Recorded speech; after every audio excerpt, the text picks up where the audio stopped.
Hi everybody, Paul Cameron here from SpeedUpMyJobSearch.com with a clip from our monthly jobs-driven networking group, which meets in Wheaton, Illinois every third Thursday. Let's take a look. I'm going to give you kind of a 10,000-foot view of my cadence. So I've been a professional recruiter for 22 plus years now here in the Chicago area, and recruiters, we're 100% commission, right? So we don't walk into our office thinking, boy, I hope I make some income this month. There'd be no such thing as recruiters if that was the case, right?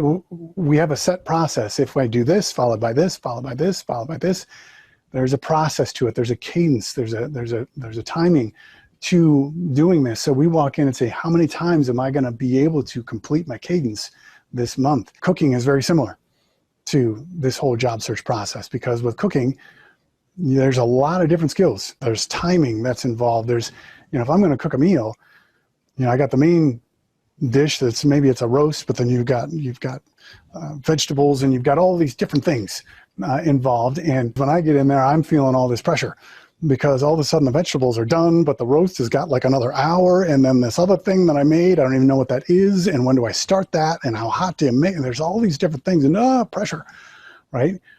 But if you were to hand me a recipe that outlines when to do what and how, I can probably follow that recipe and put together a decent meal. But what if I was in, say a cook-off with somebody else, and this other guy, Tom, he's a good cook and he loves cooking. It's just he enjoys it. He loves making a meal for his friends and hearing from them what a great cook he is. He's probably not thinking about, okay, do I wait 5 seconds or do I put it in a pinch now, or do I, he's got a kind of a rhythm going. He knows when to put this in. He knows what's not a big deal to add later. He's got all these things ready, right? We're both working off the same recipe. We've got the same ingredients in front of us, but is it reasonable to think that his meal might be better than mine, right? But in walks a third cook, Grandma, okay? But here's the difference between Grandma and the good cook who loves to hear how good he is.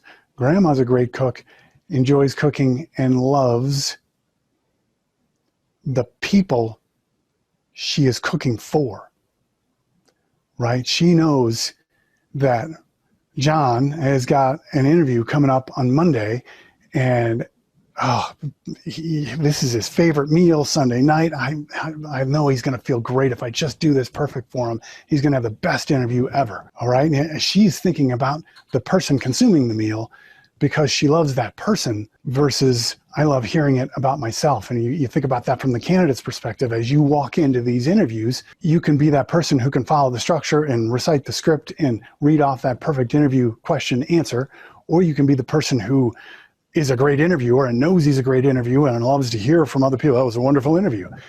But then you got that person who walks in and they're there because they see the pain you're in and they want to help you. And they're letting you interview them to make sure they're the right fit for you, right? There's a different mindset and attitude to that, if that makes sense. And I know that there's going to be some people who have some pushback here of that, of, it's the same ingredients, we're doing the same things, we're saying the same words. Really, does it make that big of a difference? Okay, fine. Maybe the meals are going to be exactly the same. But let's think about this from Grandma's perspective for just a minute. How hard do you think it was for her to plan that meal Sunday night? Oh man, I'm going to have to make a big meal for John. He's got that interview coming up. Oh, it's going to take all afternoon to do. No, she was excited to do it. As soon as she came up with the idea, she was probably jotting things down on a napkin, right? When did she get those ingredients? Was it a chore? Did she think to herself, oh, I got to go to the store and then I've got to... No, she was probably at a farmer's market already because she enjoys what she's doing. She enjoys that kind of work. And she already was thinking about the people who had this issue, and new creative ideas were coming to mind because of it, right?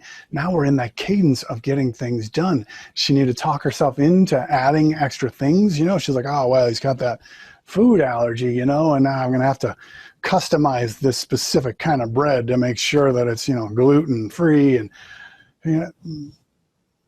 didn't cross her mind that she'd have to customize something like a resume before you send it in. It's just something you do because you know you can help them. And there's a different approach to it as you go through the process. So within Agile Scrum, one of the great concepts from it, and a lot of my process, I do take a lot of concepts from Agile Scrum. A great concept from that framework is, before you start, define what it means to be done, so that when your resume and your LinkedIn profile meets those criteria, you're done. That's it. Stop tinkering with it. Okay.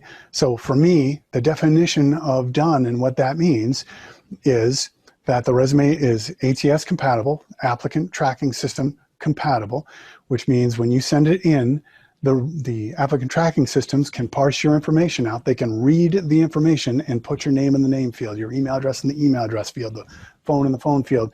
It has nothing to do with keywords. There are lots and lots and lots of coaches out there that have absolutely no experience and have no access to an applicant tracking system, but somehow they're ATS experts. I can't tell you how many professionally written resumes I have had to rewrite through my services because they won't parse into an applicant tracking system. I just had another one on Tuesday. Guy paid for a professional resume, sent it to me, and within seconds I could tell him this is not going to parse, and sure enough, it's not going into the system. So got to make sure it's ATS compatible. If you have a resume writer, ask them, how can you test? They have to be able to test. Make sure it's structured to get responses, and so that you're catching the eyes of where the recruiters are looking, and then it's very, very easy to customize.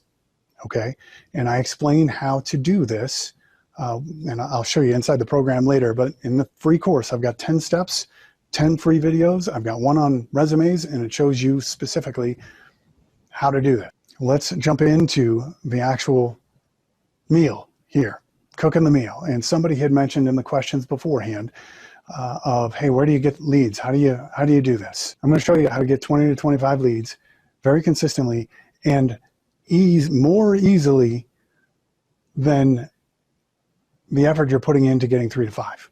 First, take the pressure off yourself. All right. I'm not asking you to vet all these leads and to qualify them as you get them. Right. To go back to my cooking analogy, if I need some eggs, right, I'm not asking you to go out to the farm and hand select the hens and determine whether the hen is healthy enough before you go and then do the little water test to see if it's a fresh egg or a not a fresh egg or a so-so egg. And I'm not really sure if that is involved in your name generation process, your lead generation process. That's going to take you all day. And I can see why you would put that off. All right, we're just trying to get names. We just need companies who hire people who do what you do and attach it to something you're already doing. So while you're drinking your coffee, attach this to one of your morning habits, okay? You're going to go to LinkedIn. You're going to look for people, not companies, people who do what you do in your area, and then you're going to open their profiles and see which companies hired them to do what you do in your area. Now we've got a list of companies who hire people who do what you do. You only need 5 of them. Just put 5 down. All right, there's your 5 for today. So here's the cadence. This is my cadence. And if you join the free membership, all of this is in there. All right, and it explains it with a full video. You're going to get leads, just like I just described. In the morning, shouldn't take you more than 10 or 15 minutes to do that. You can do that while the coffee's brewing or while you're eating your toast, okay? Easy peasy. And then you're going to research the company, which I'll show you here in just a moment when I switch screens. That should take about half an hour once you get the hang of what you're looking for. The key is, again, having the definition of done in mind before you start researching so that you don't spend the whole day chasing down this article and, oh, that's interesting, they're involved in this particular, habitat community thing for building schools in other countries, and wow, that's fascinating. If they ask me that, I'm going to be so well read on this company, and you can just follow this rabbit hole and be gone all day long. No, I'm looking for these things on my checklist. Once I have them, I'm done and I'm moving on. Once you get in that rhythm of this is what I'm here to do, and then I'm getting out, that becomes easy. making a networking attempt before you apply. The very next day, you're going to apply first thing in the morning, right? You give them 1 day to get back to you. We're not waiting a week for everybody to get back to you. You give them 1 day. They don't get back to you, first thing in the morning, apply, right? And you're going to check off some things to make sure it's an effective apply, which I'll show you. The next day, right after you apply, if nobody's gotten back to you yet, we got a post-application follow-up. You're going to make a second call to the hiring manager and send a second email. All these get a phone call and an email. It's easy to get email addresses, and I show you how to do that in the program as well. The very next day, you're going to contact human resources, but then 3 days after that initial human resources call, we're going to make a final attempt to the hiring managers. When you go to make your networking attempt, I have the scripts. Now this is for the phase members piece of it, but this will show you how to make the call here. But for the phase members in the materials section, this is scripts on what to say when they call, and it covers everything, everything. So if the receptionist answered the phone and says, will she know what this is in regards to? I have a script for that. If she says, may I tell her who's calling? There's a script for that. If they say, is he expecting your call? There's a script for that. And you need to talk to HR. I got a script for when you call HR. I've got a script for if you're leaving a voicemail in there. I've got a script for if you get through to them. If you do get through to them and they answer, and then they hit you with something you're not expecting, you don't know how to say, this is a call response guide. If they say, you know what, just go through HR. Great, here's 3 responses. Read one of the responses to them, right? And just read off and say, hey, here's the thing. And if we don't have any openings right now, all right, great, that's no problem. I wasn't sure if you did or not, but it's on my target list of companies, thought it'd be worth a try. When you do look for a business analyst, you normally post an ad, or do you keep a list of people that are interested, or, how does that work? Right, so you're getting information that you're gonna track and go after. And then as soon as you hang up the phone, there is an email template. Cut and paste it. Go to the email template, cut and paste, send. Does anybody else have other questions? First time attending, where do I start? Just go to speedupmyjobsearch.com and click on Job Search Management. And that will take you to this thing I just showed you. I hope that was helpful for you, and please check out the rest of our YouTube channel for more tips and strategies to help you with your job search. Just look for Speed Up My Job Search, all one word, or use the link on your screen now. Now, if you'd like to join us at our next meeting, just go to drivestaff.com/JDNG for details. Each month we cover a different aspect of networking to help you sharpen your networking skills and to help you build your network with the other attendees. Now, if the location or the time doesn't work for you, we do have an online version available as well, and you can still network with us in our online private member forum. I'd love to meet you at the next one, so I hope you can make it. Thanks for watching.